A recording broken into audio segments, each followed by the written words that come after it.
दिलं तुम्ही बघू शकता. मी ह्याच्यात काय काय भरलं का, शेंगदाण्याचं कूट, थोडीशी कोथिंबीर, लसूण ठेचून असा मस्त मसाला तयार केलता. लाल तिखट वगैरे सगळं, थोडासा मॅगी मसाला आणि असा तवा तापायला ठेवलाय बघा. आता आपल्याला फोडणी द्यायची बघा. आणि बघा सगळं लागणार जिरी मोहरीची कडक फोडणी द्यायची आणि थोडंसं वरून बेसन टाकायचं बघा. वेगळी पद्धत तुम्हाला दाखवते जरा, तुम्ही बघू शकता. इतकं सुंदर लागतं ना. हे बघा तुम्हाला दाखवते बरं का. अशी जिरी मोहरी कडक चांगली होऊ द्यायची. चांगला तडका बसू द्यायचा, कडक कडक एकदम होऊ द्या तेलात. मोहरीने जरा फुटू द्यायची बरं का. तुम्ही एकदा ही रेसिपी करून बघा. वेगळी पद्धत आहे जरा. आपण दरवेळेस शिमला मिरची करतोच, पण ही पद्धत वेगळी आहे.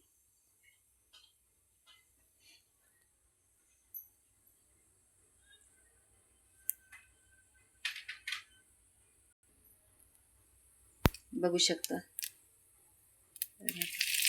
असं टाकायचं, तेलात टाकायचं, भरपूर तेल टाकायचं.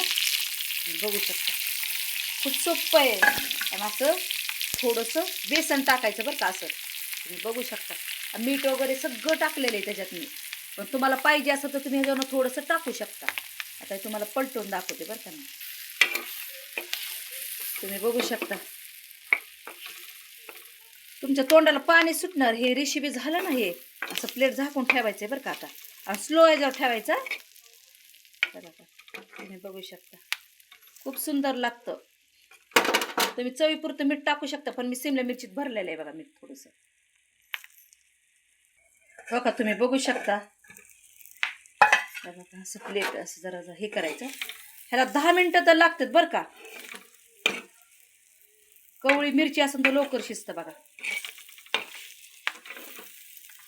तुम्ही ही रेसिपी करून बघा. इतकी टेस्टेड झालंय ना, तुमच्या तोंडाला पाणी सुटलं. अजून 5 मिनिटं राहू द्या. ही तुम्ही रेसिपी बघू शकता. किती सुंदर झालंय. बेसन टाकलंय मी थोडं, तुम्ही बघू शकता. मस्त शेंगदाण्यात कुठं आबडदोबड, कोथिंबीर थोडीशी, थोडा लसूण ठेचून त्यात सगळा मसाला मी भरला होता बघा. तुम्हाला माझं करणं आवडलं असेल ना, माझ्या चॅनलला शेअर करा, लाईक करा. थँक्यू, धन्यवाद देशील. आमेन.